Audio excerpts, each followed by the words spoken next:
ونصلي على رسوله الكريم أما بعد فأعوذ بالله من الشيطان الرجيم بسم الله الرحمن الرحيم ما كان الله ليذر المؤمنين على ما أنتم عليه حتى يميز الخبيث من الطيب صدق الله العظيم وبلغنا رسوله النبي الأمي الكريم ونحن على ما قال ربنا لمن الشاهدين والشاكرين والحمد لله رب العالمين.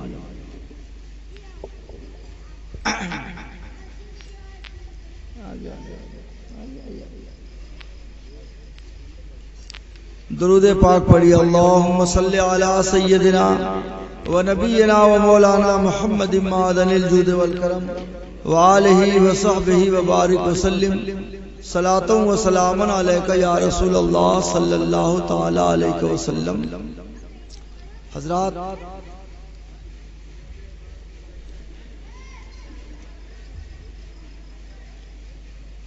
کافی دیر سے نعتوں، منقبتوں اور تقریر کا سلسلہ جاری ہے.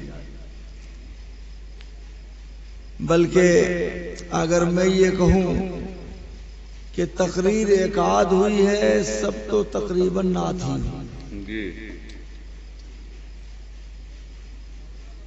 بہرحال یہ ذمہ داران کی اپنی سیٹنگ تھی، اس میں جو بھی حکمت ہو. بہت کچھ دماغ میں ہوتا ہے، آدمی سوچتا ہے کہ میں اپنے اسلامی بھائیوں کی نظر کروں گا، پہنچاؤں گا، لیکن تقریباً 11:15 بجے سے بیٹھے بیٹھے اب ناظم اجلاس نے ایسے وقت میں آپ حضرات کے روبرو کیا ہے کہ میں یہ سمجھتا ہوں کہ آدمی سنتے سنتے تھک جاتا ہے. اگر کچھ لوگ اپنی ضرورتوں کی بنیاد پر جا رہے ہیں تو میں انہیں ملامت بھی نہیں کر سکتا، ان کے بارے میں کوئی برا گمان بھی نہیں کر سکتا، اس لیے کہ بہرحال ضرورت ہے، وقت کا تقاضا ہے، انسان کی اپنی مجبوریاں. آپ حضرات اتنی رات تک یہاں پہ حاضر ہیں، میں آپ کا مشکور ہوں کہ کم سے کم آپ نے اپنے کو اتنے وقت تک یہاں پہ حاضر ہے. میں چاہوں گا کہ تھوڑی دیر تک آپ حضرات اگر توجہ فرما دیں تو 2-4 باتیں ہو جائیں اور پھر ہماری آپ کی ملاقات انشاءاللہ 7 مئی کو حضرت فخر الدین شہید رحمت اللہ علیہ کے عرس مبارک کے موقع پہ 7 مئی کو انشاءاللہ ہماری آپ کی ملاقات ہو. کیا بات؟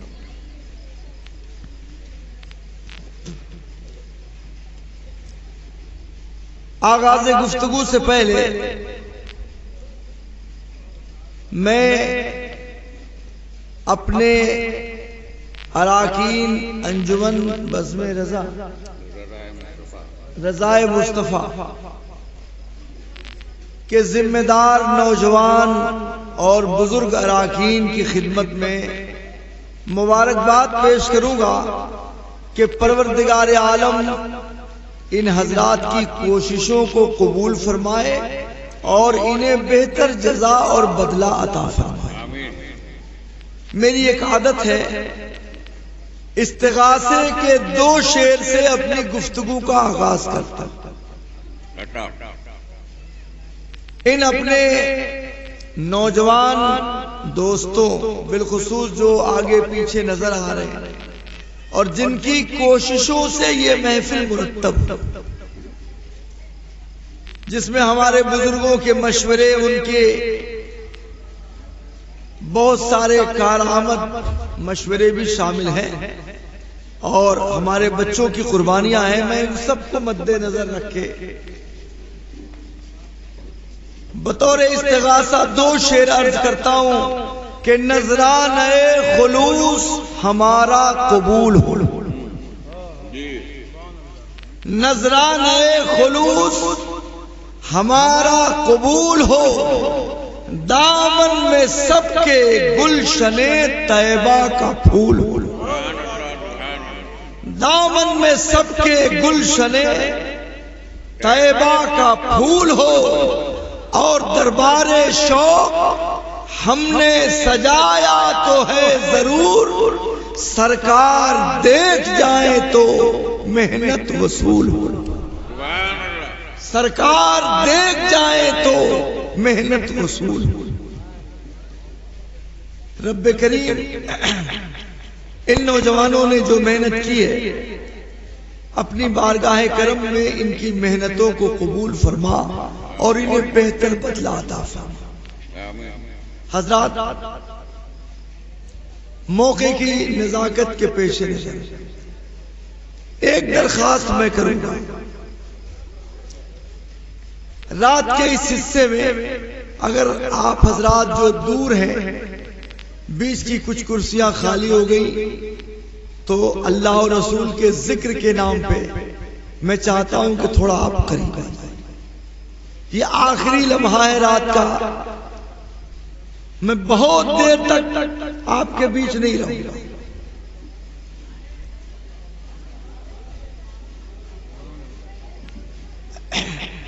میں بھی اپنے کو 2-3 دن سے کچھ پریشانی میں پاتا ہوں، لیکن اس امید پہ اب تک میں حاضر رہا ہوں کہ کچھ باتیں عرض کرنی ہیں، وہ آہستہ آہستہ صحیح مگر آپ حضرات تک میں انشاءاللہ پہنچا جاؤں۔ جلد سے جلد یہ کام کر لے۔ ہاں، مختار بھائی، ایک شاعر نے کہا تھا کہ ساری دنیا کو نیند آ گئی، ساری دنیا کو نیند آ گئی، ان کا دیوانہ بیدار ہے، آپ ہی فیصلہ کیجئے کون جنت کا حقدار ہے۔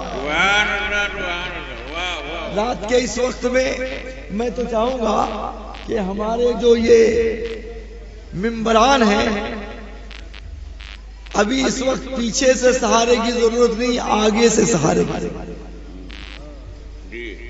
اگر ہمارے یہ سارے نوجوان ہیں اگر گران میں گزرے تو آپ لوگ سامنے، چند لوگ رہ جائے، ہمارے جو بزرگ ہیں ہم سمجھتے ہیں کہ بار بار ادھر متوجہ ہونا مشکل ہے۔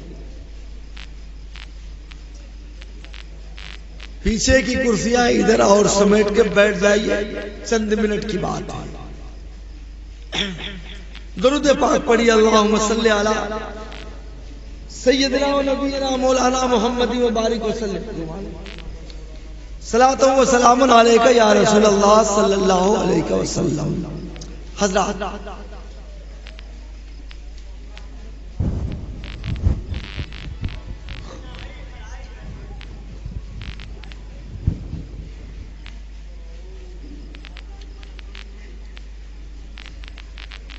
حضرات گرامی، میں نے جو آیت کریمہ تلاوت کی،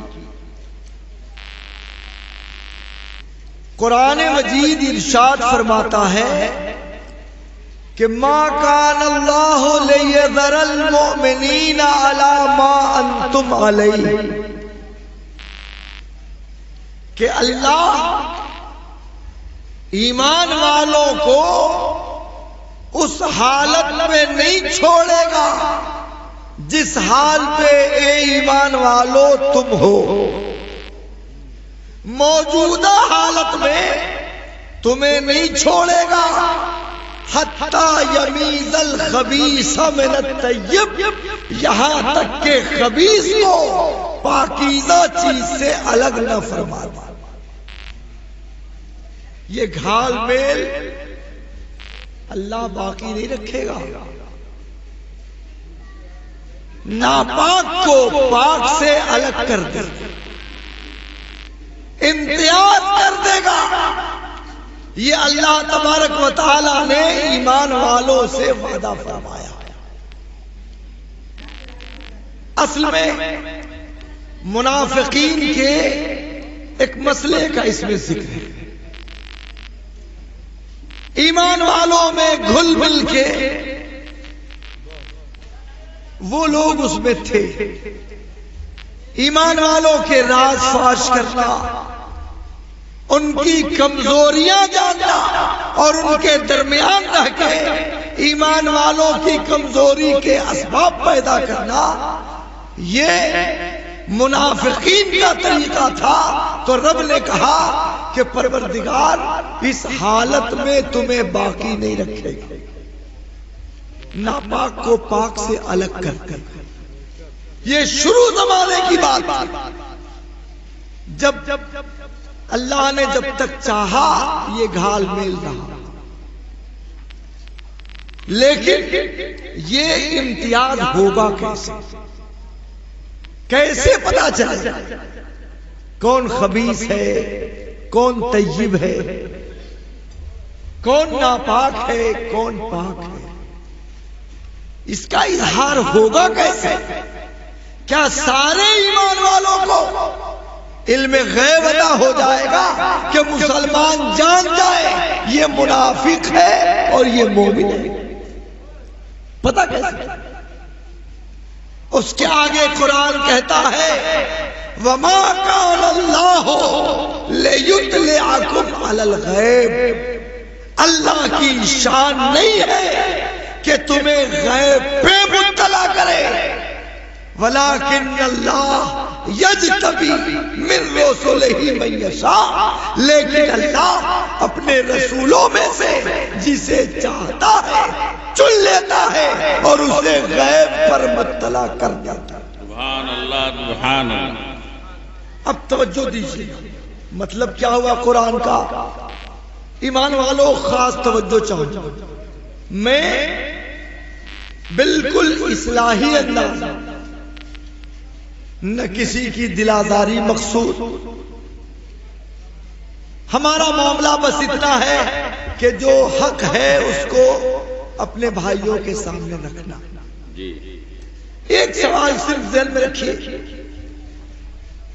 آیت کے پہلے ٹکڑے میں رب نے کیا فرمایا کہ اللہ تمہیں موجودہ صورت میں باقی نہیں رکھے گا، یہ گھال میل نہیں رہے گا، پاک کو ناپاک سے اللہ الگ کر دے گا. کیسے الگ ہوگے؟ پاک ناپاک کیسے جدا ہوں گے؟ کیا سارے مسلمانوں کو آنے والے حالات کا علم دیا جائے گا؟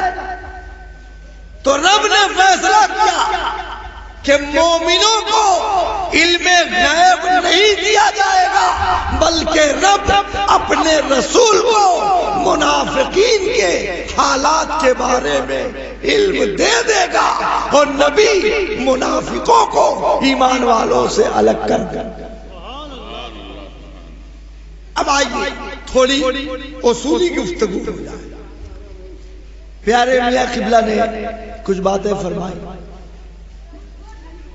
میرے ذمہ بھی ایک جگہ کا قرض ہے، مگر آپ جانتے ہیں ہمارا تعلق درسگاہ سے ہے اور درسگاہی مزاج ہے. آپ لوگ اس وقت تک حاضر ہیں تو میں سمجھتا ہوں کہ کچھ سننے کی خواہش جو آپ کو روکے. ایسے وقت میں علماء کے لیے علم چھپانا حرام و گناہ ہے. رب نے جو مجھے علم دیا میں چاہوں گا کہ تھوڑی آپ کی اس روشنی میں خدمت ہو جائے. حضرات دیکھیے، میں سلسلے گفتگو شروع کرتا ہوں. ہم اہل سنت و جماعت کا عقیدہ ہے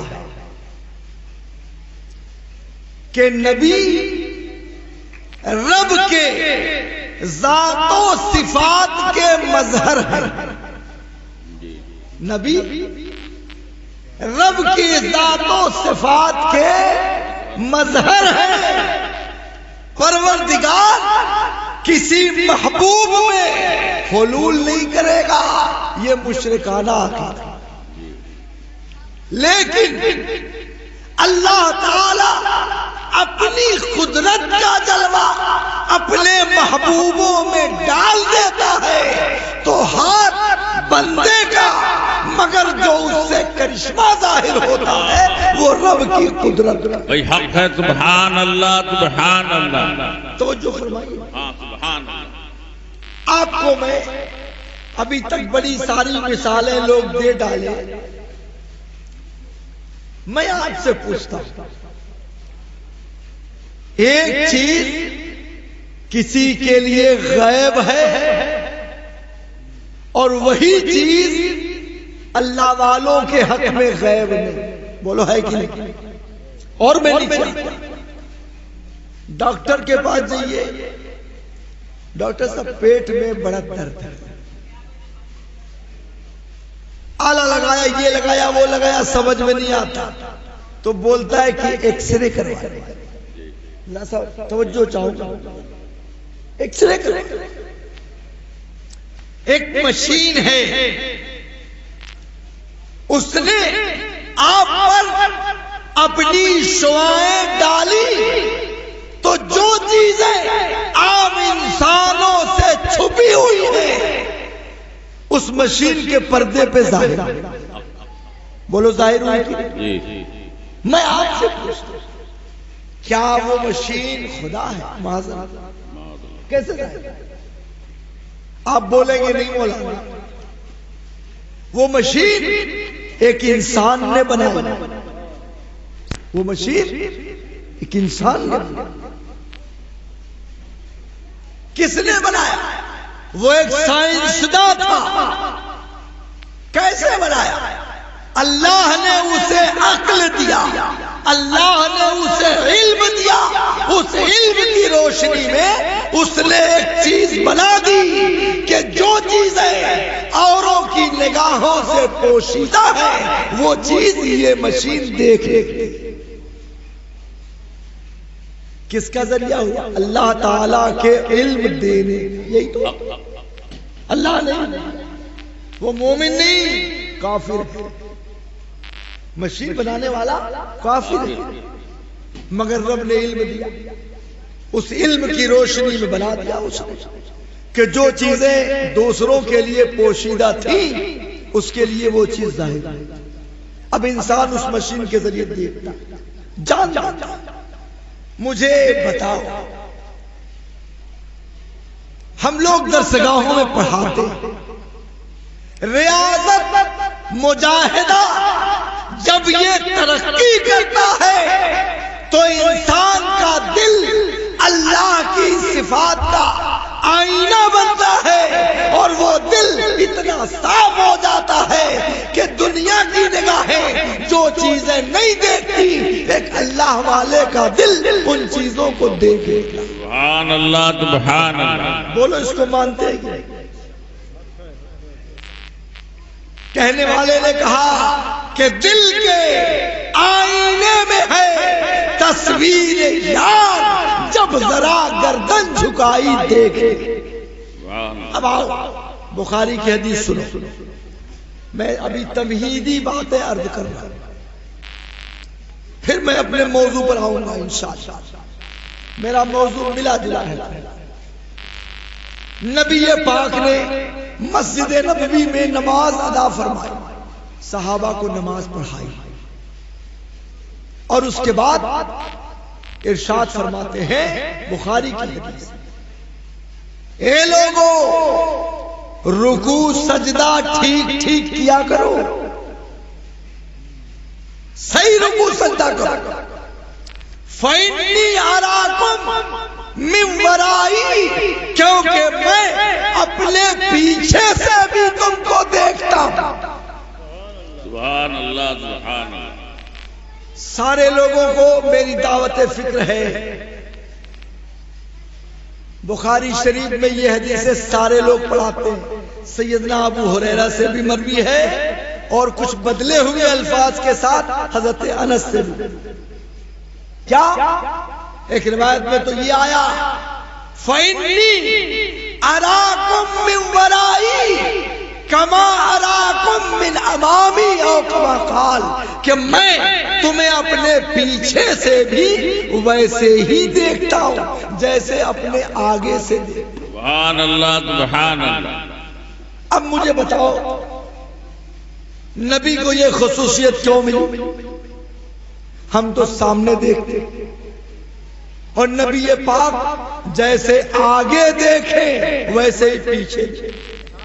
حدیث کے الفاظ میں پورا کر دوں، فَإِنِّي لَا يَخْفَى عَلَيَّ خُشُوعُكُمْ وَلَا رُكُوعُكُمْ، اس لیے کہ میرے اوپر نہ تمہارا خشوع چھپا ہے اور نہ تمہارا رکوع چھپا۔ سبحان اللہ سبحان اللہ۔ یہ ہمارے علماء، یہ ہمارے اناؤنسر صاحب بیٹھے ہیں، ہمارے یہ احباب بیٹھے ہیں، میں آپ سے پوچھتا ہوں، چلو رکوع تو ظاہری چیز میں مان لیتا ہوں تھوڑی دیر کے لیے کہ ممکن ہے حضور نے دیکھ لیا ہو کہ لوگوں نے رکوع ٹھیک نہیں، لیکن یہ بتاؤ خشوع یہ تو دل کی کیفیت ہے۔ ایک آدمی آنکھ بند کر کے ہاتھ باندھے ہوئے نماز پڑھ رہا ہے، ہم تو یہ سمجھتے ہیں کہ بالکل ڈوبا ہوا ہے، دل لگا ہوا اس کا اللہ کی طرف، لیکن اس سے پوچھو تو پتہ یہ چلا کہ وہ ہاتھ باندھے آنکھیں بند کر لیا، خشوع قائم ہو، مگر پوری رکعت میں اس کا دل گھر کی طرف لگا۔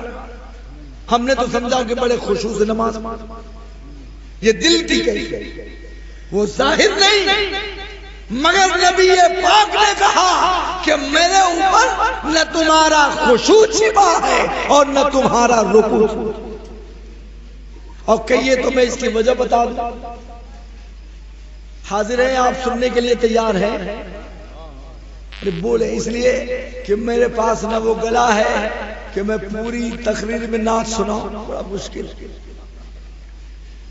ہم جیسے لوگوں کے لیے بہت بڑی یہ مصیبت ہے۔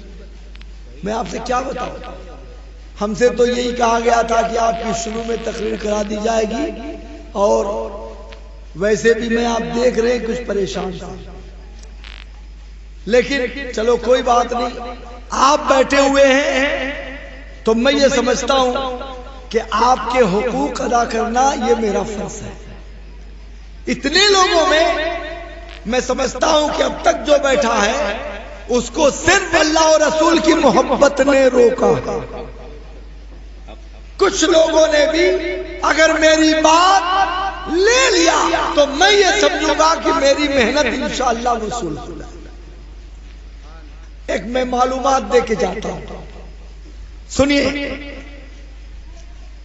کبھی کسی سے شاید نہ سنا ہو، مگر میں آپ سے عرض کرتا ہوں کہ آپ کو دیکھنے کے لیے سامنے دو آنکھیں، بس نا، سامنے دو آنکھیں اور تو کچھ نہیں، مگر سنیے، نبی پاک کی شان یہ تھی کہ رب نے ان کے قلب مبارک میں دو آنکھیں اور دو کان عطا فرمائے تھے۔ سبحان اللہ سبحان اللہ۔ کہاں پہ؟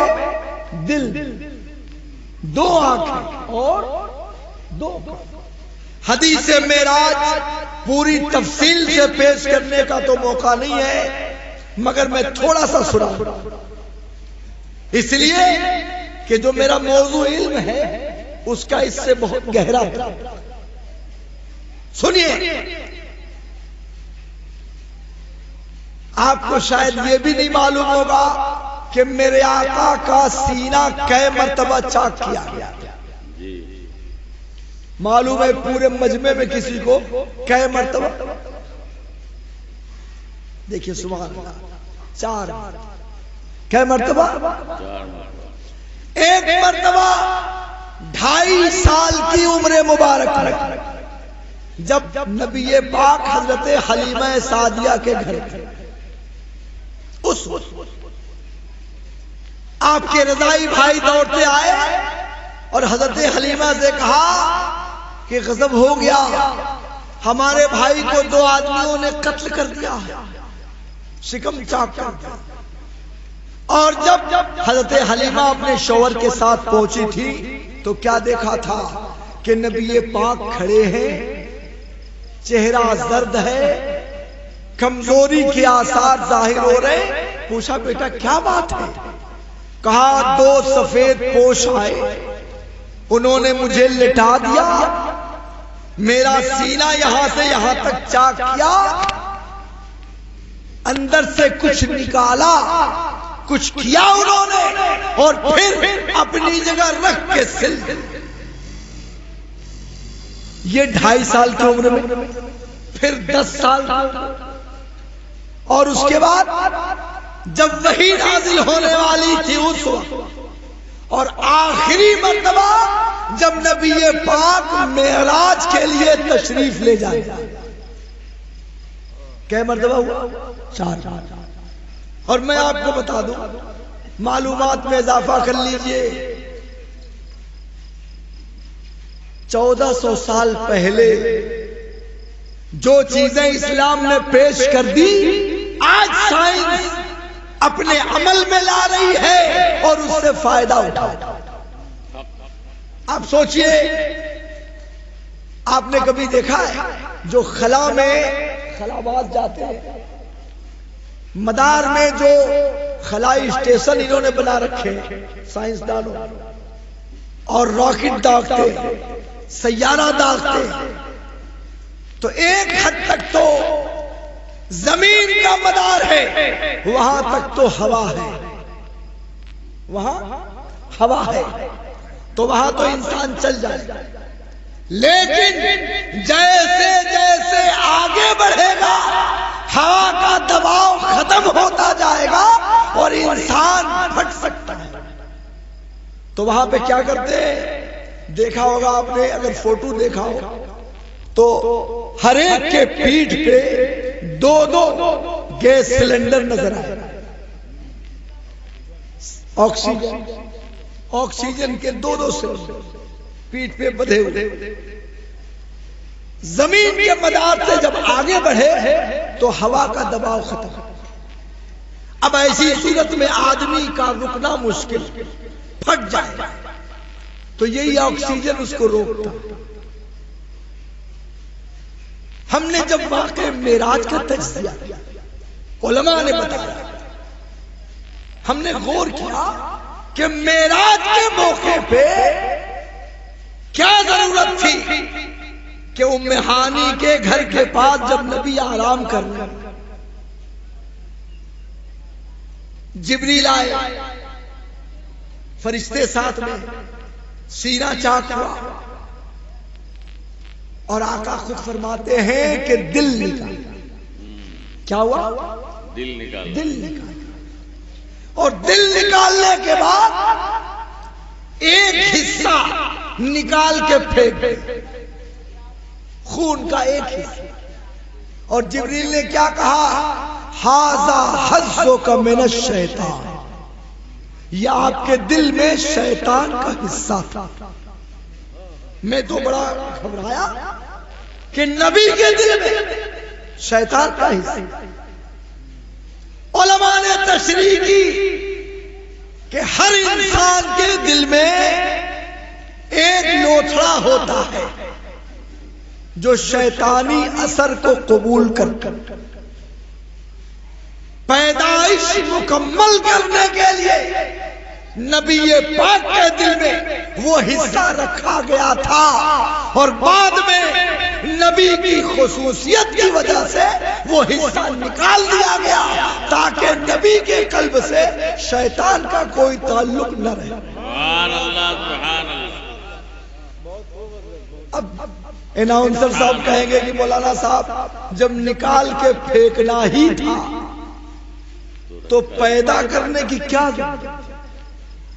جب نکالنا ہی تھا تو پیدا کرنے کی۔ میں موٹی مثال دوں، ختنہ ہوتا ہے کہ بولو، ختنہ ہوتا ہے، کیا ہوتا ہے؟ تھوڑا سا بدن کا ایک حصہ کاٹ کے الگ ہو جاتا ہے، یہی تو ہوتا ہے۔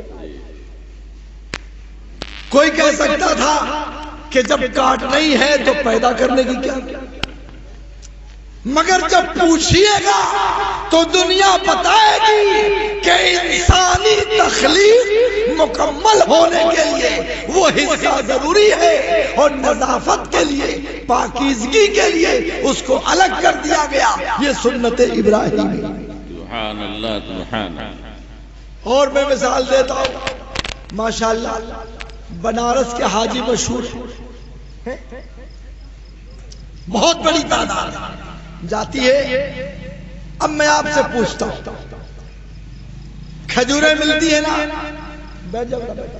کھجوریں ملتی ہیں، کھاتے ہیں آپ؟ پوری کھا جاتے ہیں یا گٹھلی نکال کے پھینک دیتے؟ بولو، پھینکتے ہیں نا؟ کبھی آپ نے غور کیا کہ اس اتنی عمدہ کھجور میں اس گٹھلی کی کیا؟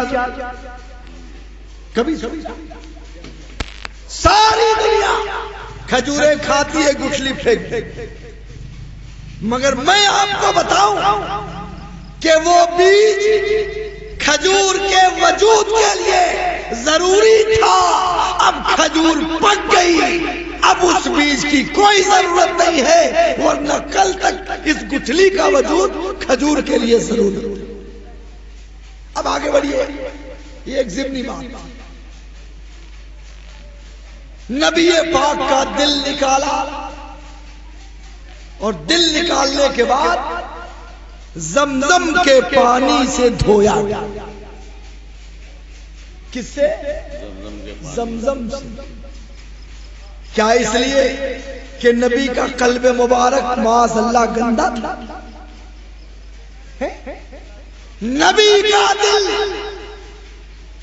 نبی کے بدن مبارک کی یہ شان ہے کہ جو حصہ گنبد خضرا میں زمین کا وہ حصہ جو نبی پاک کے بدن سے لگا ہوا ہے، وہ حصہ عرش اعظم سے بھی افضل۔ سبحان اللہ سبحان اللہ۔ کس سے افضل ہے؟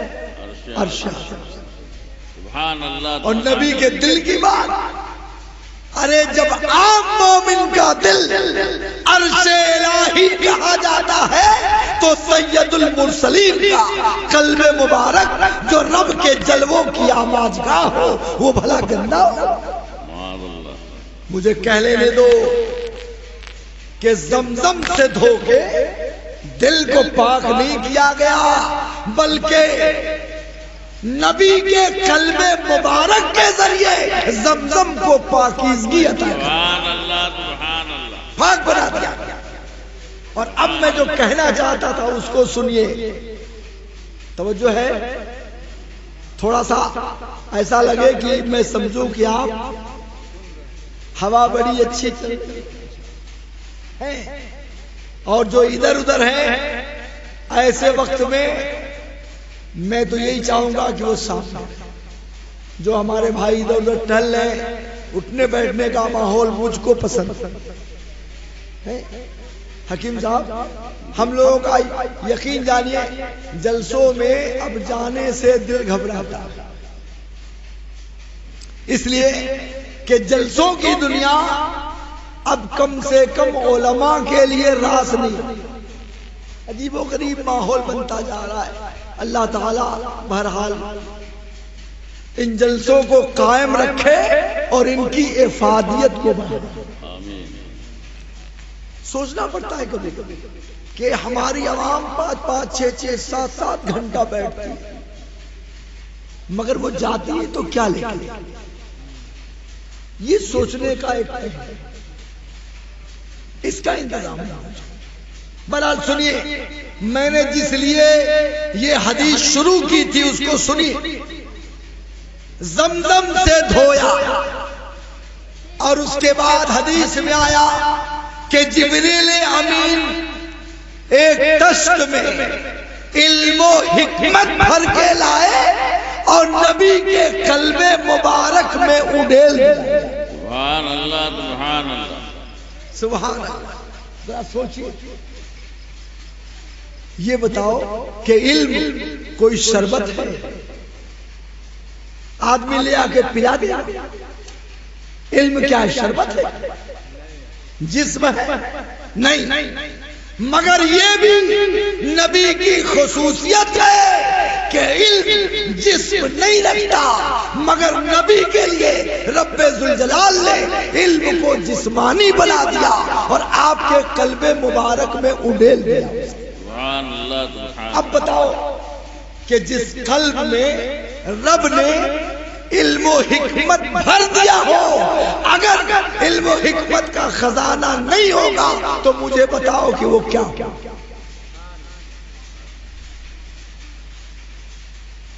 اب اس کے بعد جبریل امین نے دل بند قوت بھر دی۔ علماء کرام فرماتے ہیں کہ نبی کو آسمانی سفر کرنا تھا، اس لیے آسمانی سفر کے لیے دل میں قوت پیدا کی گئی تاکہ نبی آسمانی سفر کے قابل ہو جائے اور کہیں کوئی دقت نہ پیش۔ سبحان اللہ سبحان اللہ۔ یہ نبی تو نوری ہے ہی ہے، سبحان اللہ۔ اور دل میں قوت بھی پیدا کی گئی اس لیے کہ نبی نور بھی ہے اور بشر۔ سبحان اللہ سبحان اللہ۔ تو 4 مرتبہ شک صدر ہوا، نبی پاک صلی اللہ علیہ وسلم کا دل نکالا گیا، علم و حکمت سے بھرا گیا، اسی دل سے حضرات سارے معاملات کا تعلق۔ اسی لیے بزرگان دین اس دل پہ توجہ کرتے ہیں۔ بالکل خانقاہی ماحول میں حلقہ ذکر ہوتا ہے نا، کیا حکیم حلقہ، کچھ لوگ اس کو مذاق سمجھتے ہیں، مگر بزرگوں نے اس کو اتنی بڑی اہمیت دی کہ دل کی صفائی کا ایک ذریعہ۔ سبحان اللہ سبحان اللہ۔ کیسے ہوتا ہے؟ ہمارے نوجوان شامل نہیں ہوتے، کچھ مخصوص لوگ ہوتے۔ حضرات میں آپ سب کو دعوت دوں کہ کہیں حلقہ ذکر ہو تو آپ شامل ہوئیے، دعوت نہ بھی ہو آپ شامل ہوئیے، کھانے میں مت جائیے مگر حلقہ ذکر میں جائیے، بہت بڑا فائدہ ہے۔ میں تو خود کوشش کرتا ہوں کہ جو حلقہ ذکر ملے اس میں شامل ہوتا کیا ہے؟ ذرا میری طرف دیکھیے کیسے ہوتا ہے۔ یہ دل ہے نا بائیں طرف، کدھر ہے؟ اور جب الا اللہ کی ضرب لگتی ہے تو کیا ہوتا ہے؟ یہاں سے ایسے سر جھکتا ہے بائیں طرف، اور یہاں سے لا الہ الا اللہ، یہ طریقہ ہوتا ہے۔ اس کو بولتے ہیں الا اللہ کی ضرب۔ مان الا اللہ کی ضرب سینے پہ دل پہ اتنی لگائی جائے کہ غیر اللہ کا خیال نکل جائے اور صرف اللہ کا خیال باقی۔ سبحان اللہ سبحان اللہ۔ یہ ہے حلقہ ذکر کا فائدہ۔ دل پہ ضرب لگتا ہے بار بار الا اللہ الا اللہ، اور جب گردن جھکتی ہے اور الا اللہ کا جو نعرہ لگتا ہے اس کا پورا زور دل پہ آتا ہے۔ بہت سے لوگ آج جس کو سنو کیا ہے بھائی، ہارٹ کا دورہ ہو، اٹیک ہو گیا۔ ایک صاحب نے کل ابھی جلال پور میں مجھ سے کہا کہ حضرت طبیعت گھبرا گئی تھی، کیا ہوا؟ کہا ابھی پہلا اٹیک ہو، 20 دن پہلے اٹیک ہو گیا، میں بڑا پریشان تھا۔ جس کو دیکھے دل پریشان۔ ارے مسلمان بولے اچھا نہیں لگتا، کیوں؟ الا بذکر اللہ تطمئن القلوب، سنو اللہ کے ذکر سے دلوں کو اطمینان ملتا ہے۔ مومن کو اگر ہارٹ اٹیک ہو جائے تو یہ سوچنے کی، ارے مومن کے لیے تو ذکر اللہ سب سے بڑا علاج ہے، اللہ کا ذکر۔ اگر کوئی مومن صحیح معنوں میں ایمان صحیح رکھتا ہے، ایمان صحیح ہے، رب پہ کامل بھروسہ ہے، تو یقین جانو ہارٹ کی بیماری ہونے کا سوال ہی نہیں، بشرطے کہ ایمان درست رکھو، دل کے حالات ٹھیک رکھو۔ یا تو دل میں 50 قسم کے وسوسے ہر دم بھرے ہوئے، تو دل کمزور نہیں ہوگا تو کیا ہوگا؟ ورنہ اللہ والوں کے دل ہمیشہ مضبوط بڑا. تو میں یہ کہہ رہا تھا کہ دل یہی بنیاد ہے. گھبرائیے گا مت، میں آ رہا ہوں اپنی جگہ. سارا معاملہ دل. ہماری اپنی ایک روایت ہے مسلمان، اور میں اسی طرف لے چلتا ہوں. روایت کیا ہے؟ ایک ہے روحانیت اور ایک ہے جسمانیت. روح یہ بہت بڑی چیز ہے. سارا کمال مومن کا اس کی روحانیت کی بنیاد پر ہے. جس کا دل زندہ ہو گیا اور اللہ کے جلووں سے آباد ہو گیا تو پھر یقین جانو ساری رکاوٹیں دور ہو جاتی ہیں اور ہر چیز کو اپنی نگاہوں سے دیکھتا. آپ سنیے، میں 2 منٹ کے لیے آپ کو خواجہ صاحب تک لے چلتا ہوں. یہ چیز سمجھیے تاکہ یہ جھگڑا ہی ختم ہو. خواجہ صاحب، خواجہ غریب نواز رضی اللہ عنہ، دنیا جانتی ہے اس علاقے سے اچھے خاصے لوگ جاتے ہیں. جب حضرت خواجہ مرید ہونے کے لیے خواجہ عثمان ہارونی کی بارگاہ میں پہنچے تو کیا ہوا؟ میں واقعے میں نہیں جاؤں گا، صرف 3 منٹ میں میں آتا ہوں. پہنچے تو خواجہ عثمان ہارونی دروازے پہ ملے. کہا معین الدین کب سے میں تمہاری راہ دیکھ رہا ہوں، کب سے راہ دیکھ رہا ہوں، بہت دیر کر دی تم نے. آئے حضرت کی خدمت میں حاضر ہوئے، نگاہیں ملی، مرید کیا، کچھ وظائف کی تلقین فرمائی، کمرے میں بھیج دیا وظیفہ کرو. اس کے بعد قریب بلایا، اپنی انگلیوں کا حلقہ بنایا، فرمایا کہ کہاں تک دیکھ رہے، کہاں تک نظر آ رہا ہے؟ کہا آسمانوں کو میں دیکھ رہا ہوں. کہا نیچے دیکھو. مرآت الاسرار میں لکھا، شیخ عبد الرحمن چشتی کی روایت، نیچے دیکھو. کہاں تک نظر آ رہا ہے؟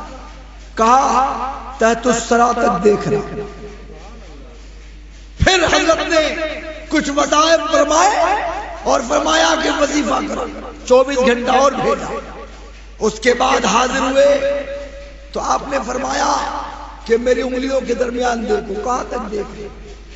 کہا آسمان، اس کے آگے حجاب عظمت کو دیکھ رہا ہوں.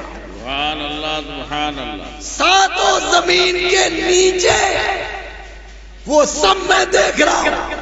اللہ تعالیٰ نے حجاب عظمت جو رکھا اس کو دیکھ رہا ہوں. تو حضرت خواجہ عثمان ہارونی نے کہا کہ جا تیری تربیت مکمل ہے. مجھے بتاؤ ایمان والو، میں یہی سمجھانا چاہتا ہوں. عام انسان کا دل اور اس کا دیکھنا الگ، اور ایک وہ شخص کہ جس پہ اللہ کا فضل ہو جائے اس کا دیکھنا اور اس کا سننا الگ ہے. اس لیے کہ خواجہ غریب نواز نے اپنے پیر کی شفقت کی بنیاد پہ چند دنوں میں لوح محفوظ دیکھ لیا، حجاب عظمت دیکھ لیا اور 7 زمین کے پردوں کو دیکھ لیا. سبحان اللہ، سبحان اللہ. بولو کوئی چیز رکاوٹ بنی؟ مادی دنیا میں آؤ. میں تو کبھی کبھی سوچتا ہوں آخر انسان عقل کیوں نہیں لیتا، کیوں جھگڑے کرتا؟ آپ مجھے بتاؤ، کوئی پروگرام کہاں نشر ہو رہا ہے، وہاں سے نشر کیا، آپ نے اپنے گھر میں دیکھا کہ نہیں؟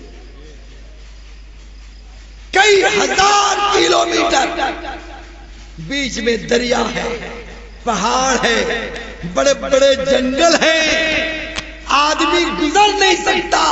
مگر ایک انسان کی عقل نے ہزاروں کلومیٹر کی چیز کو آپ تک پہنچا دیا، اور حد یہ ہے کہ دنیا کی کوئی بھی چیز رکاوٹ نہیں بنی. بولو بنی؟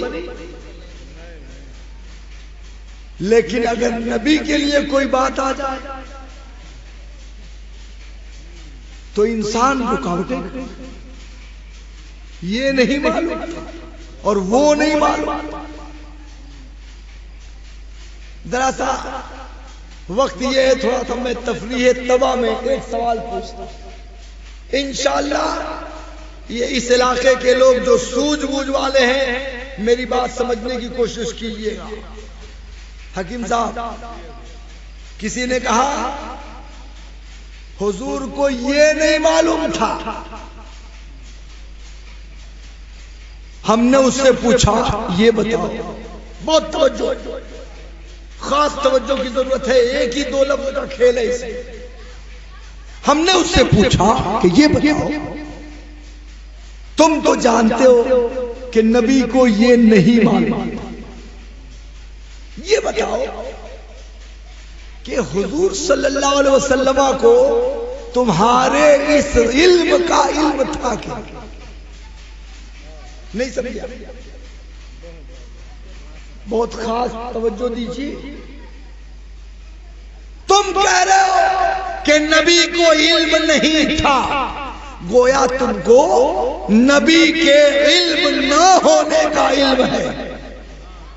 نبی کے چلو لا علم میں بول دیتا ہوں، چلیے نبی کے لا علم ہونے کا تمہیں علم ہے. میں تم سے پوچھتا ہوں کہ حضور کو تمہارے اس علم کا علم تھا کیا؟ حضور جانتے تھے کہ نہیں کہ میری اس لا علمی کا اس کو علم ہے؟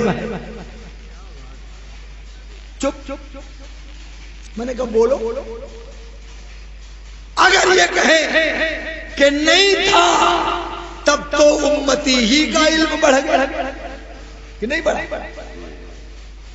جبکہ ان کے جو سب سے بڑے مولانا ہیں انہوں نے تحذیر الناس میں لکھا کہ انبیاء ممتاز ہوتے ہیں امتی سے تو علم ہی میں، رہا عمل تو بسا اوقات برابر ہو جاتے ہیں امتی بلکہ بڑھ. مگر انہوں نے بھی تو مانا کہ نبی امتی سے علم میں ممتاز ہے. اور آپ مسلمان ہیں، ایمان سے بولو کہ کیا نبی کا علم ساری مخلوق کے علم سے زیادہ ہے کہ نہیں؟ بولو. نبی کا علم سارے امت کے، خلائق کے، مخلوقات کے علم سے زیادہ ہے کہ نہیں؟ بولو ہے کہ نہیں؟ ہے نا؟ ساری دنیا اس کو مانتی ہے. اس لیے مجھے کہنا پڑے گا کہ اگر تمہیں علم ہے تو یاد رکھنا نبی کو تمہارے بارے میں تم سے 1000 گنا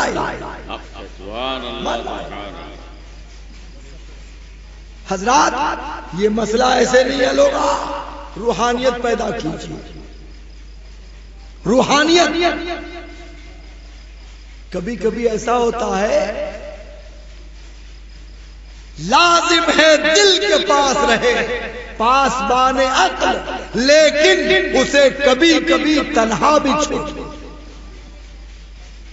آئیے اب میں آپ کو اس چیز کی طرف جاؤں. بزرگوں کی بارگاہ میں نہیں لے جاؤں گا، اس لیے کہ دنیا کہے گی کہ یہ واقعات فرضی ہیں، مگر قرآن کے واقعے کو تو مانو گے.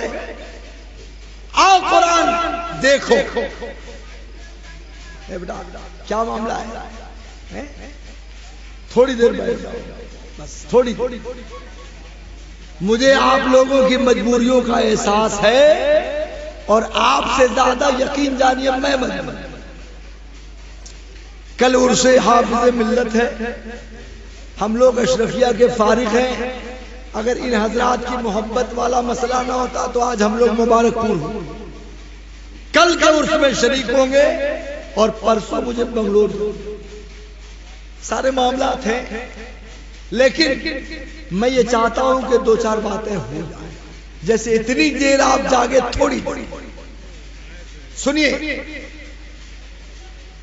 مشہور واقعہ اشارہ کرتا ہوا میں گزرتا جاؤں گا. سلیمان علیہ السلام نے بلقیس کے تخت کے بارے میں جب فرمایا، واقعہ سنتے آئے ہو، میں صرف نتیجہ نکالوں، تفصیل نہیں سناؤں. آپ نے کیا فرمایا؟ جب ہدہد نے آ کے بتایا کہ یمن میں ایک ملکہ ہے، حکومت کرتی ہے، اس کا اتنا بڑا تخت ہے، وہ لوگ سورج کی پوجا کرتے ہیں، تو حضرت سلیمان علیہ السلام نے دربار لگایا ملک شام. کیا فرمایا تھا؟ ایکم یاتینی بعرش، کون اس کا تخت لائے گا قبل اس کے کہ وہ لوگ فرما بردار ہو کے حاضر ہو. تو ایک اللہ والے نے کیا کہا تھا؟ شیطان نے کہا ایک جن نے کہ میں دربار برخاست ہونے سے پہلے لا دوں گا. لیکن اس شخص نے کہا جس کے پاس کتاب کا علم تھا، انا آتیک بہی قبل ان یرتد الیک طرفک، کہ میں پلک جھپکنے سے پہلے وہ تخت آپ کے پاس لا دوں. رک کے میں آپ سے پوچھتا ہوں، شام کہاں؟ ملک یمن کہاں؟ آصف ابن برخیا یمن گئے نہیں. وہ تخت 7 محل کے اندر ہزاروں لوگ بیٹھتے تھے، بہت وزنی تخت ہے. مگر اللہ کے اس ولی کو کیسے پتا چلا کہ وہ تخت کہاں؟ بولو کیسے پتا چلا؟ وہ تو گئے بھی نہیں تھے. ہدہد نے آ کے بتایا تو لوگوں نے جانا. مگر ایک نگاہ ڈالی ملک یمن تک ساری چیزیں روشن ہو گئی، اور آن قیام میں اللہ کی قدرت کے ذریعے حضرت آصف نے تخت کو سلیمان علیہ السلام کے قدموں میں حاضر کیا. بولو یہ علم کہاں سے آیا؟ آنکھ تو نہیں دیکھ رہی، مگر یاد رکھنا پروردگار جس کو اپنی قدرت کا مظہر بنا دے گا تو اس کی آنکھ وہ دیکھے گی جو عام لوگ نہیں دیکھ سکتے، اور وہ جانے گا جس کو عام لوگ نہیں جانتے. یہ روحانیت سے اس کا تعلق، ورنہ یہ سارے معاملات ختم ہو جائیں. آپ مجھے بتائیے، آپ یہاں سے نبی پر درود و سلام بھیجتے ہو نا؟ بولو بھیجتے ہیں کہ نہیں بھیجتے؟ کیا سمجھ کے بھیجتے؟ کہ ہم نے بس یوں ہی پڑھ دیا، اس کا کوئی مطلب نہیں ہے؟ یا یہ سمجھ کے بھیجتے ہو کہ ہم نبی پہ صلاۃ و سلام پڑھ رہے ہیں اور آقا صلی اللہ علیہ وسلم اس کو سماعت؟ بولو کیا سمجھ کے پڑھتے؟ یہی سمجھ کے تو کہ عقیدت سے ہم پڑھیں گے تو فرشتے پہنچاتے بھی ہیں، اور حدیث میں یہ بھی ہے انا اسمع صلاۃ اہل محبتی وانا عارف، کہ میں محبت کرنے والوں کے صلاۃ و سلام سنتا بھی ہوں اور انہیں پہچانتا بھی ہوں. بولو حجاب مٹے گی نہیں مٹے؟ مٹے گی نہیں؟ اب آئیے، اگر آپ نے اتنا سمجھ لیا تو میں اشارہ دیتے دیتے کچھ پوائنٹ آپ کو دے کر کے چلا. پیارے میاں نے اس موضوع پہ کچھ کہا، اور چونکہ چند دنوں پہلے کچھ باتیں کہنی تھی، موقع لوگوں نے نہیں دیا. ہم اپنی عوام سے کہتے ہیں کہ بھئی ہمارا مذہب امن و سکون چاہتا ہے، تخریب ہم مذہب اہل سنت و جماعت کے لوگ پسند نہیں کرتے. اپنی باتیں نہیں کہنے دی گئی. ماحول منتشر تھا تو ہمارے کچھ عزیز مولانا قسیم الدین صاحب اور کون کون لوگ تھے، ان لوگوں نے اصرار کیا کہ گھاسی شاہ علیہ الرحمہ کا عرس ہو رہا ہے، آپ اس میں تشریف لائیں، کچھ اپنی بات رکھ دیں. یہ الگ بات ہے کہ جنہوں نے بلایا تھا اس وقت وہ سب غائب ہیں. مدعی سست اور گواہ چست والا مسئلہ. بہرحال ٹھیک، آپ ہیں کوئی ہے.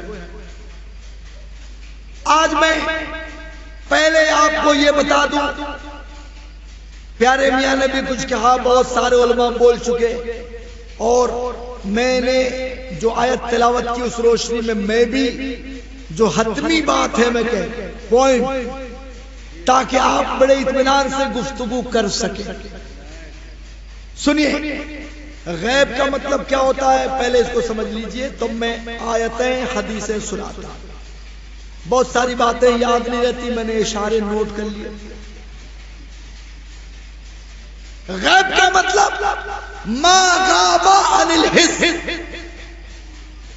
جو چیز حواس سے غائب ہو اس کو کیا بولتے ہیں؟ غیب. حواس سمجھ گئے؟ آدمی دیکھ کے جانتا، سونگ کے جانتا، چکھ کے جانتا ہے، سن کے جانتا ہے، ٹٹول کے جانتا ہے. یہ سب حواس ہے، یہ علم کے ذریعے ہیں. حواس ظاہرہ اس کو بولتے ہیں. تو جو حواس سے ظاہر غائب ہو، جو مشاہد سے غائب ہو، اس کو غیب بولتے ہیں.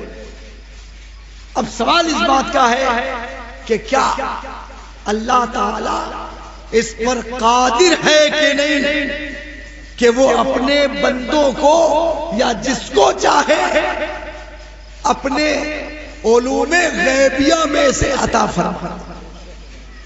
بولو قادر ہے کہ نہیں؟ بولتے رہیے، قادر ہے کہ نہیں؟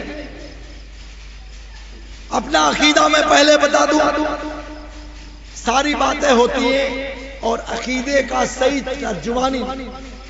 سنیے، ہمارا یعنی اہل سنت و جماعت کا عقیدہ ہے کہ نبی کریم صلی اللہ علیہ وسلم کو اللہ نے ما کان اور ما یکون یعنی قیامت تک جو ہوگا اس کا علم عطا فرمایا، اور یہ سارا علم پروردگار کے علم کا ایک قطرہ ہے. بولو، پروردگار کے علم کا ایک قطرہ، اللہ کے علم و حکمت کے سمندر کا ایک قطرہ. اس لیے کہ اللہ کا علم غیر متناہی ہے اور نبی پاک کا علم متناہی. قیامت کے بعد پھر ذات و صفات کا علم اور دنیا بھر کے اتنے علوم ہیں، ہم سارے علم نہیں مانتے، بلکہ آفرینش سے لے کے قیامت تک کا علم اللہ کے رسول کے لیے مانتے. اب آئیے، قرآن مجید میں دونوں طرح کیا ہے. جلدی پلاؤ، چائے اور ہے، اگر مجمع والوں کو انتظام نہیں. اراکین نے بڑی محنت کی. اگر ان لوگوں بیچاروں کو میں سمجھتا ہوں کہ دیکھ دیکھ کے یہ لوگ تھوڑا سا سوچتے ہو کہ کیا اس لیے ان کا حصہ بڑھ جاتا ہے کہ یہ چوکی پر بیٹھتے ہیں. میں تو سمجھتا ہوں کہ انجمن کے لوگوں کو ایک بار جلسے گاہ والوں کا بھی انتظام کرنا چاہیے، ان کا بھی حق. ہاں، اگلے سال. سنیے حضرات، عقیدہ سن لیجئے پہلے کہ اللہ نے نبی کونین صلی اللہ علیہ وسلم کو ما کان یعنی جو ہو چکا ما یکون جو ہو رہا ہے اور جو ہوگا، قیامت تک کے حالات اللہ تعالیٰ نے اپنے نبی کو تعلیم فرما دی۔ امام ساوی نے تفسیر جلالین کے حاشیے پہ لکھا کہ ما خرج رسول اللہ صلی اللہ علیہ وسلم من الدنیا، کہ نبی دنیا سے تشریف نہیں لے گئے مگر اللہ نے تمام غیوب پر انہیں مطلع فرما دیا۔ اب اس روشنی میں آئیے میں آپ کے ذہن کی کدورت دور کرتا ہوں۔ آیتیں دو طرح کی ہیں، آیتیں دو طرح، کچھ میں یہ ہے کہ غیب اللہ کے لیے ہے، لا یعلمھا الا ھو، کہ انہیں نہیں جانتا مگر اللہ ہی۔ پانچ چیزیں پروردگار عالم نے ذکر فرمایا کہ یہ پانچ چیزیں وہ ہیں کہ جن کو اللہ کے سوا کوئی نہیں جانتا۔ کون کون؟ بارش کب ہوگی، کون کب مرے گا، ماں کے پیٹ میں کیا ہے، بارش کب ہوگی، یہ سب ان کو علوم خمسہ کہا جاتا۔ تو کچھ تو آیتیں وہ ہیں کہ جس میں یہ صراحت ہے کہ اللہ کے سوا کوئی غیب نہیں جانتا، ٹھیک ہے؟ اور کچھ آیتیں وہ ہیں کہ جن میں رسولوں کو غیب عطا فرمائے جانے کے بارے میں صراحت ہے۔ جیسے میں آیتیں پیش کرتا ہوں، اس کو ذہن میں آپ رکھ لیجئے، پھر تطبیق دے لیجئے گا۔ قرآن کریم ارشاد فرماتا ہے وَنَزَّلْنَا عَلَيْكَ الْكِتَابَ تِبْيَانًا لِكُلِّ شَيْءٍ، ہم نے آپ پر کتاب اتاری جو کتاب ہر شے کا بیان ہے۔ بولو سبحان اللہ۔ آیت کا مفہوم یاد ہوا؟ یہ سورہ نحل کی آیت ہے۔ ہم نے آپ پر کتاب اتاری جو ہر شے کا بیان ہے۔ دوسری جگہ سورہ انعام کی ایک آیت سنیے،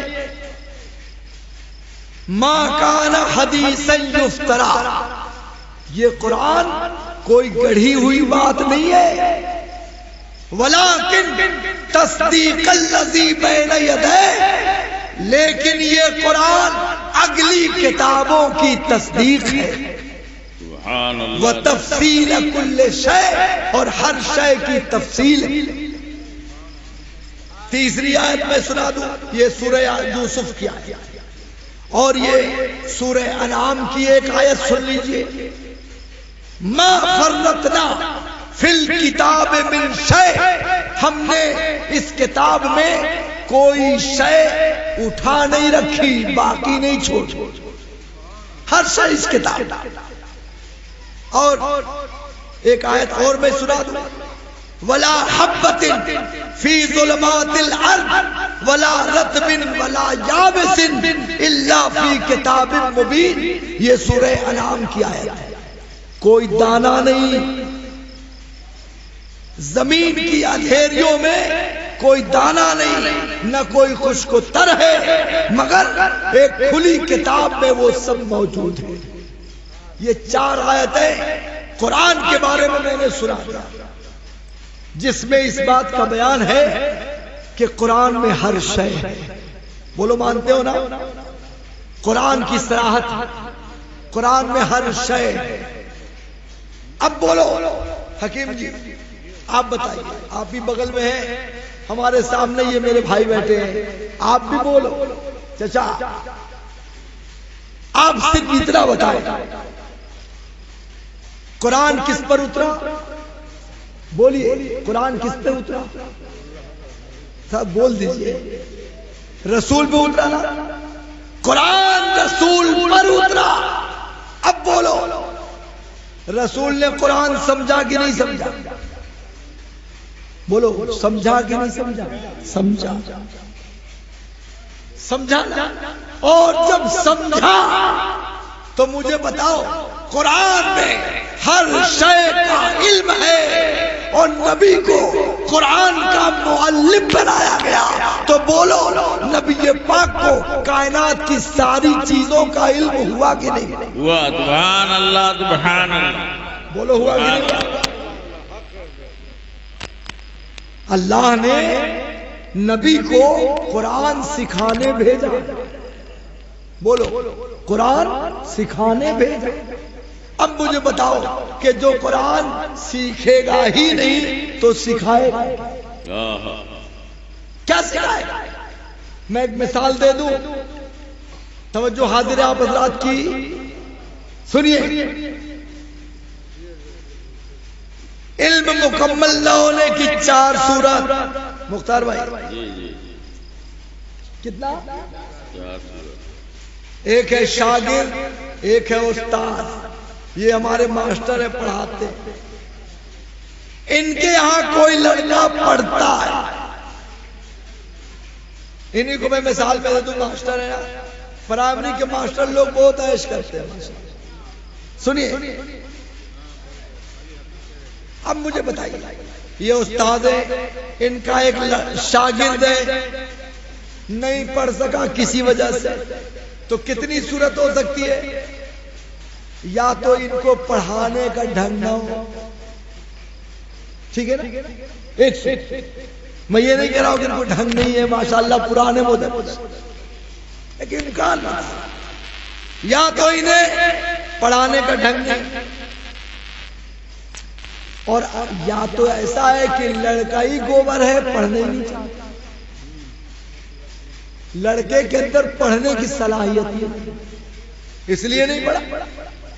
اور یا تو انہیں پڑھانے کی صلاحیت ہے، اور یا تو یہ بھی ہو سکتا ہے کہ یہ ماسٹر ہے، اس لڑکے کو نہیں پڑھانا چاہتا ہے، تو ان کے اندر صلاحیت. اور وہ لڑکا پڑھ بھی سکتا تھا مگر یہ اس کو پڑھانا ہی نہیں چاہتا، ٹہلا دیا، پڑھایا. ان کی توجہ کسی اور لڑکے کی طرف تھی، ادھر تھی. اور چوتھی صورت یہ ہو سکتی ہے کہ ہو سکتا ہے کہ جو نصاب ہے، جو کتاب پڑھائی جا رہی، وہ کتاب ہی گڑبڑ. کیا صورت ہوئی؟ 4. استاد اور شاگرد میں فیض نہ ہونے کی 4 صورت. یا تو استاد ناکارا، یا تو شاگرد ناکارا، یا استاد پڑھانا نہیں چاہ رہا تھا، یا کتاب ہی خراب تھی. اب آؤ ادھر، پڑھانے والا کون؟ پروردگار. بولو پڑھانے والا کون؟ پروردگار. اور پڑھنے والے کون؟ محبوب پروردگار. بولو پڑھنے والے کون؟ نبی. پڑھانے والا اللہ. اللہ سے بڑھ کے کوئی علم دینے والا اور نبی سے بڑھ کے کوئی علم لینے والا. اور نبی رب کے سب سے بڑے محبوب، یہ کہا ہی نہیں جا سکتا کہ رب نے چھوڑ کے کسی اور کو عطا کرا. اور پڑھایا کیا؟ قرآن. کیا پڑھایا؟ قرآن پڑھایا. قرآن جامع کتاب، اس میں کوئی کمی نہیں. اب مجھے بتاؤ کہ پروردگار پڑھانے والا، نبی پڑھنے والے، اور نبی رب کے محبوب، پڑھی قرآن، تو اب بتاؤ علم نہ ہونے کا سوال ہی کیا؟ سبحان اللہ. علم نہ ہونے کی کوئی صورت ہے؟ اب اگر کوئی بولے کہ نہیں یہ نہیں بتایا، یہ نہیں سکھایا، یہ نہیں معلوم تھا، تو نادان تم ہمارے اوپر اعتراض نہیں کر رہے ہو، یہ رب پر اعتراض ہے کہ رب تو یہ کہے وَعَلَّمَكَ مَا لَمْ تَكُنْ تَعْلَمْ، آپ کو وہ سب بتا دیا جو آپ نہیں جانتے تھے، اور اللہ کا آپ پر بڑا فضل ہے۔ تو رب کو کہے کہ جو آپ نہیں جانتے تھے ہم نے بتا دیا، اور تم بولو کہ نہیں یہ نہیں بتا، تمہیں زیادہ علم ہے کہ رب کو۔ اور آگے بڑھیے، ایک آیت اور سن لیجئے، سورہ رحمان کی آیت، خلق الانسان علمہ البیان، انسان کو پیدا کیا اور اس کو بیان سکھا۔ تفسیر سنیے، معالم التنزیل میں لکھا صاحب معالم نے، خلق الانسان اے محمدن صلی اللہ علیہ وسلم، انسان کو پیدا کیا یعنی انسان کامل محمد صلی اللہ علیہ وسلم۔ وعلمہ البیان اے بیان ما کان و ما یکون، یعنی بیان سکھایا۔ کس کا بیان؟ ما کان اور ما یکون، ہاں جو ہو گیا اور جو ہوگا۔ اور صاحب خازن نے بھی یہی تفسیر فرمائی ہے، انہوں نے بھی یہی مضمون بیان کیا۔ اور میں اشارہ کرتا ہوا بڑھ جاؤں، وقت نہیں ہے، 15-20 منٹ کے اندر اندر میں ساری باتیں ڈیکوڈ کر دیتا ہوں۔ یہ صرف اس لیے ہے کہ کوئی یہ نہ سمجھے غلط فہمی کا شکار، اور کچھ نہیں۔ ہمیں صرف اپنے لوگوں کی اصلاح مقصود، اس لیے کہ جو گمراہ ہو گیا ہمیں اس کے بارے میں سوچنے کی ضرورت نہیں ہے، ہدایت کی توفیق چھن گئی تو ہم کچھ نہیں۔ دعا کرے اللہ ہدایت۔ اب سنیے، تو میں نے کیا کہا تھا، میں وضاحت کر دوں ساتھ ساتھ چلتے ہوئے کہ دو طرح کی آیتیں ہیں۔ ایک میں تو رب نے کہا کہ اللہ عالم الغیب والشہادہ، غیب کی چیزیں اللہ جانتا ہے، ٹھیک ہے، قرآن کی آیت ہے، ہم اس کو بھی مانیں۔ اور جن آیتوں میں غیب کا علم دینے کا ذکر ہے، پیارے میاں نے 2-3 آیتیں سنائیں، اور میں نے بھی 1-2 آیتیں سنا دی ہیں۔ ایک آیت میں سنا دوں جو میں نے خطبے کے بعد پڑھی تھی، ما کان اللہ لیطلعکم علی الغیب ولکن اللہ یجتبی من رسلہ من یشاء۔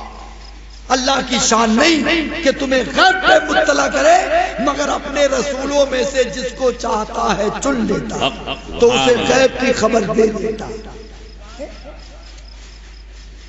قاعدہ میں بتاؤں، بالکل ذرا سا میرے مدرسے کے ماحول میں آئیے تاکہ بات بن جائے۔ آپ یہ بتائیے، قرآن میں جتنی آیتیں ہیں سب حق ہیں؟ ایسا تو نہیں ہو سکتا نا کہ ایک آیت کو مان لو ایک آیت کو چھوڑ، ایسا ہو؟ یہ کفر ہو۔ کیا طریقہ ہے؟ کیا طریقہ؟ بس اسی کو سمجھ لیجئے، معاملہ حل ہو جائے۔ طریقہ شریعت کا یہ ہے کہ اگر قرآن میں ایک ہی مضمون کے متعلق 2 طرح کی آیت تو یہ دیکھا جائے گا کہ اگر دونوں ٹکرا رہی ہیں تو مفسرین کی طرف رجوع کریں تو مفسرین بتائیں گے کہ یہ آیت منسوخ ہے اور یہ آیت ناسخ ہے۔ تھوڑا سا میں مدرسے میں اس لیے لے چل رہا ہوں کہ کل کو کوئی آدمی آپ کو سنا کے اس کو سنائے گا اور آپ یہ سنائیں گے تو آپ الجھن میں پڑ جائیں گے کہ دونوں تو قرآن کی آیت ہی سنا رہے ہیں۔ اس لیے میں قاعدہ بتا دوں، یا کچھ حفاظ بیٹھے ہو تو میں تھوڑی مدد لوں گا ان کی۔ روزہ رکھتے نا، روزے کے بارے میں ایک آیت سنا رہا،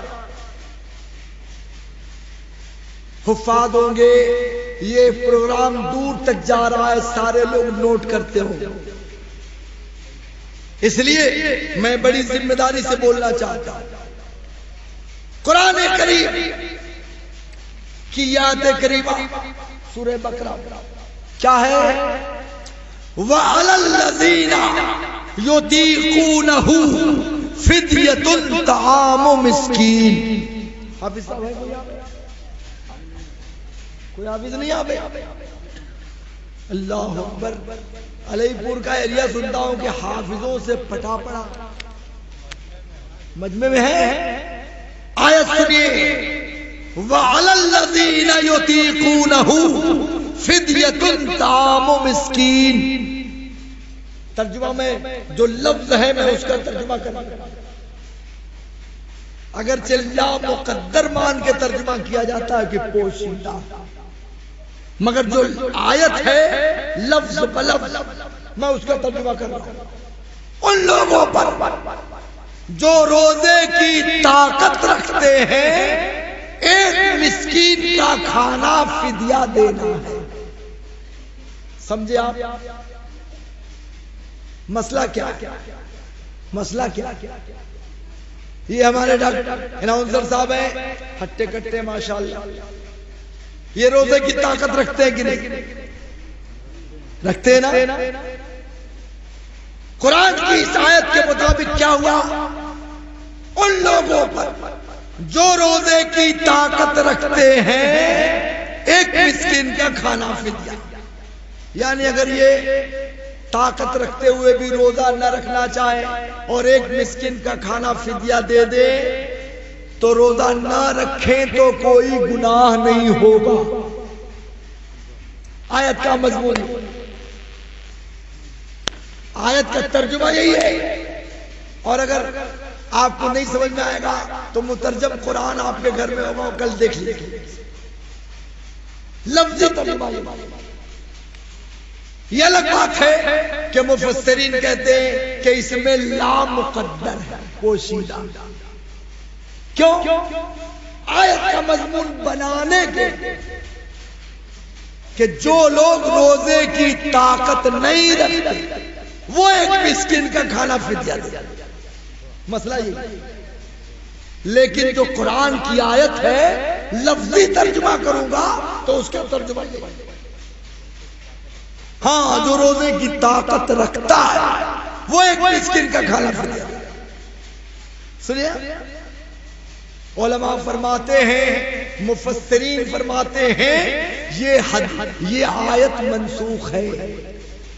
یہ آیت منسوخ ہے. ناسخ کون ہے؟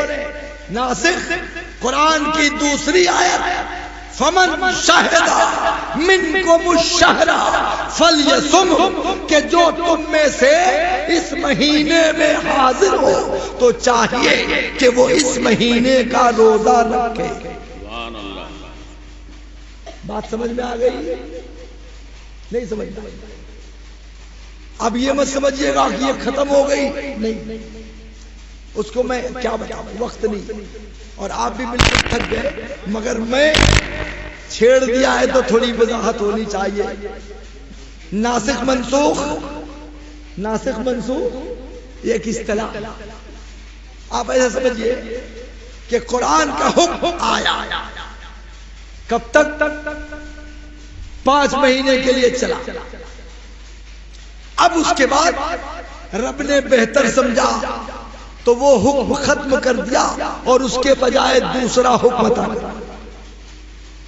تو جو 5 مہینے تک چلا پھر ختم ہو گیا وہ منسوخ، اور جو بعد میں حکم آیا وہ کیا ہو گیا؟ ناسخ.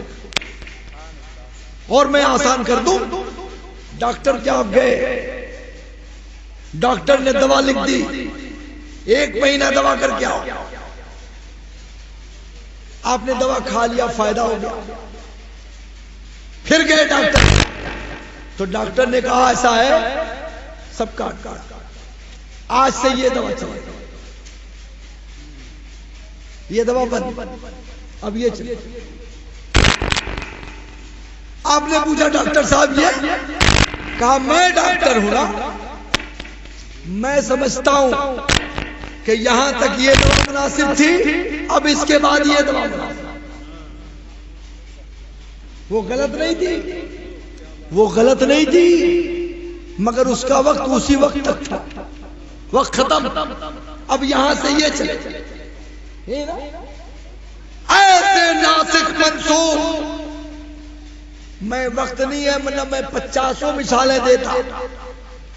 قرآن میں جتنی آیتیں اس ٹائپ کی ہیں کہ جس میں کہا گیا کہ درگزر کر، چھوڑو، جانے دو، نرمی کرو، کافروں کے ساتھ نرم برتاؤ کرو، وغیرہ وغیرہ، یہ ساری آیتیں آیت سیف سے یا آیت جہاد سے منسوخ ہیں، سب منسوخ۔ شروع زمانے میں مسلمان کمزور تھے تو کہا گیا کہ آپ ان کے ساتھ نرمی برتیں، عارض عن الجاہلین، جاہلوں سے اعراض کیجیے، چھوڑیے، انہیں معاف کیجیے۔ لیکن جب اللہ نے اسلام کو غلبہ دے دیا، اب اس کے بعد آیت اتری، یا ایھا النبی جاہد الکفار والمنافقین، اے نبی کافروں سے اور منافقوں سے جہاد کیجیے۔ اب جب یہ آیت اتر گئی تو وہ معافی والی، درگزر کرنے والی آیتیں منسوخ، سمجھ رہے؟ یہ ایک ڈیفینیشن میں آپ کو بتا دوں، دونوں بات ہے۔ بعد آیتیں وہ منسوخ ہوئی کہ اللہ تعالیٰ نے نبی پاک کے قلب اطہر سے اس کو مٹا دیا، اور بعد وہ آیتیں ہیں کہ قرآن میں وہ آیتیں ہیں، ان کی تلاوت بھی ہوتی ہے مگر ان کے اوپر عمل منسوخ ہے، عمل منسوخ۔ اب آئیے میں ادھر چلتا ہوں، جو میں بتانا چاہتا ہوں تطبیق کی صورت ہی ہوتی ہے۔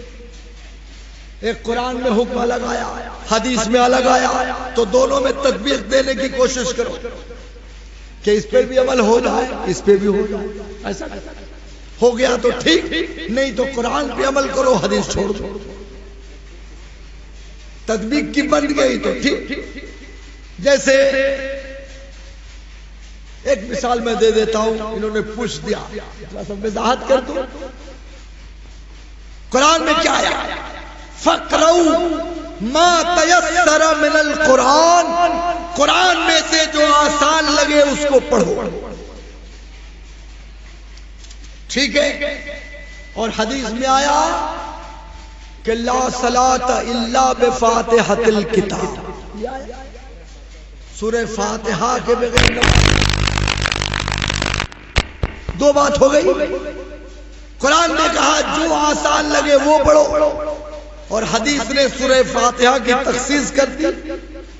علماء تطبیق دیتے ہیں کہ مطلق قرات نماز میں مطلق سورتوں کا پڑھنا یہ فرض ہے، اور حدیث کی بنیاد پہ سورہ فاتحہ کا پڑھنا واجب ہے۔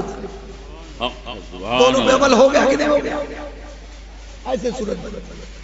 اب آئیے اس روشنی میں تطبیق دے دیتا ہوں، سمجھ لیجیے۔ قرآن میں ہے کیا؟ اللہ ہی غیب جانتا ہے، لہو غیب السماوات والارض، اللہ ہی کے لیے زمین و آسمان کا غیب ہے۔ اس آیت سے تو یہ سمجھ میں آیا کہ غیب اللہ کے لیے خاص، یہ سمجھ میں آیا۔ اور میں نے جو آیتیں پڑھی کہ اللہ تمہیں غیب پر مطلع نہیں کرے گا، لیکن رسولوں میں سے جس کو چاہتا ہے چن لیتا ہے۔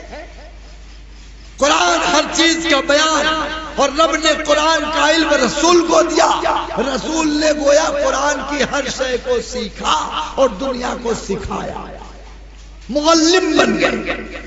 تو اب اس سے غیب کا علم ثابت، اور اس سے یہ ثابت ہوا کہ اللہ ہی غیب جانتا۔ دونوں میں تطبیق کی کیا صورت ہے؟ آسان بات، ہر چیز کے ذاتی اور مستقلاً علم غیب بطور عالم الغیب اطلاق کے اعتبار سے یہ اللہ کے ساتھ خاص ہے، اور عطائی اللہ کی عطا سے علم غیب اللہ کے نبیوں کے لیے اور ہمارے آقا صلی اللہ علیہ وسلم کے لیے بھی سبحان اللہ سبحان اللہ۔ جہاں اس طرح کی کوئی آیت آئے، اس طرح کی کوئی آیت کہ اللہ ہی کے لیے غیب، حضرت عائشہ کی حدیث آئی کہ جو یہ کہے کہ حضور غیب جانتے تھے تو اس نے جھوٹ کہا، ایک روایت میں یا ایک اور میں سنا دوں، اکثر پروپیگنڈا ہوتا ہے کئی چیزوں کے بارے میں ایک چیز اشارہ دے دیتا ہوں، تو ان سب کے بارے میں ہمارا ایک ہی جواب ہے کہ ہم یہ نہیں کہتے کہ نبی کو علم غیب شروع ہی میں سب کچھ دے دیا، نزول قرآن ہوتا رہا اور نبی کے علم کی تکمیل ہوتی تھی، ایک ایک آیت اتر رہی ہے، علم کی تکمیل ہو رہی ہے، اور جب دین مکمل ہو گیا اور نبی دنیا سے تشریف لے گئے تو سارے غیوب کے عالم بن کے تشریف لے۔ سبحان اللہ سبحان۔ کوئی ایک آیت ایسی دکھا دو کہ جس میں یہ کہا گیا ہو کہ ہم نے رسول کو علم غیب نہیں دیا۔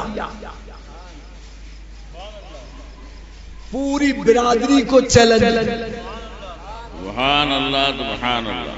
ایک آیت یہ تو دکھا سکو گے کہ اللہ ہی کے لیے علم غیب، مگر اللہ کے لیے ہے مگر اللہ بتائے گا نہیں، یہ کہا قرآن۔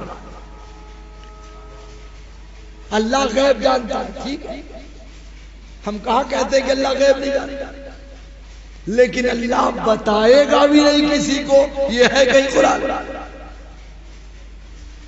اللہ تو کہتا ہے کہ اپنے رسولوں میں سے جس کو چاہتا ہے چن لے، اللہ نے تو فرما دیا 5 چیزیں جن کے بارے میں دنیا بولتی ہے کہ ان کو کوئی نہیں جانتا، تو اس کی تعویل صرف اتنی ہے کہ اللہ تعالیٰ کے بتائے بغیر اپنے علم کے ذریعے، حواس کے ذریعے کوئی نہیں جان سکتا، مگر اللہ بتا دے تو کوئی بھی جان سکتا ہے، رسول بھی جان سکتے، عام انسان بھی جان سکتا۔ دور مت جائیے حکیم جی، موٹی مثال میں دینے جا رہا ہوں، انشاءاللہ سمجھ میں آئے گا آپ کے۔ آپ یہ بتاؤ 5 علوم میں یہ بھی تو ہے کہ کوئی نہیں جانتا کہ ماں کے پیٹ میں کیا ہے، بولو، ماں کے پیٹ میں بچہ ہے کہ بچی ہے، کوئی نہیں جانتا اللہ کے ساتھ۔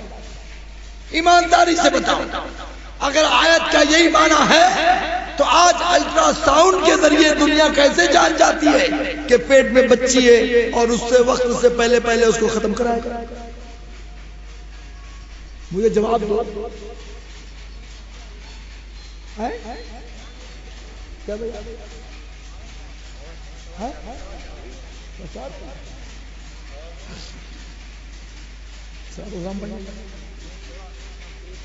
ارے نہیں ہو بھائی، 7 مئی کو 2 منٹ بیٹھیے، صلاۃ و سلام پڑھ کے اٹھے گی۔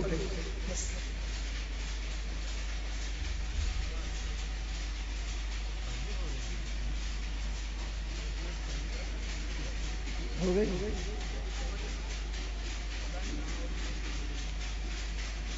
اچھا حضرات دیکھیے، یہ تو چند باتیں تھیں، اب وقت بھی نہیں ہے اور میں سمجھتا ہوں کہ مزید آگے بڑھانا، یہ میری تھوڑی سی غلطی ہے کہ میں گھڑی کمرے میں بھول آیا، اور ہاتھ میں ہوتی تو شاید مجھے احساس ہوتا۔ بہرحال اتنی بیاج کی بات میں ختم کر کہ خلاصہ کلام میں بتا دیتا ہوں آپ کو کہ جن آیتوں میں اللہ کے لیے علم غیب کی خصوصیت ہے تو اس سے مراد ہے مستقل علم غیب، ذاتی علم غیب ہے جو اللہ کے بتائے بغیر کسی کو نہیں، اور جو نبی پاک کے لیے علم غیب کا ثبوت ہے وہ ہے عطائی اور اللہ کے دینے سے۔ اور مزید جن جن آیتوں سے، سورتوں سے، حدیثوں سے اعتراض ہے، آپ میں چاہوں گا کہ آپ 7 تاریخ کو فخر الدین شہید رحمت اللہ علیہ کے عرس میں آپ تشریف لائیے۔ تقریر اولیاء کے موضوع پر ہوگی، مگر جو تھوڑی سی بات رہ گئی ہے انشاءاللہ اس کی میں وضاحت کر دوں گا۔ اب کھڑے ہو جائیں، صلوات و سلام۔